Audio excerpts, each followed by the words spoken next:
Previously, the opportunity change trigger would fire for any change to an opportunity that matched specific field values, creating misfires due to the lack of specification. To fix this, we've added event-based operators. Let's check how they work.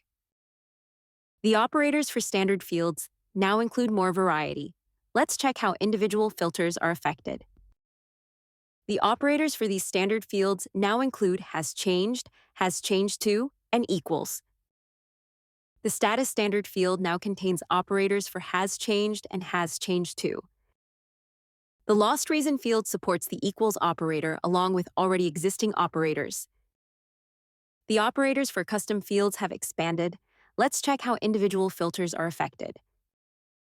The checkbox now includes operators for added, equals, and removed, helping you specify what should trigger the workflow when selecting options. The operators for these fields now include has changed to, and equals.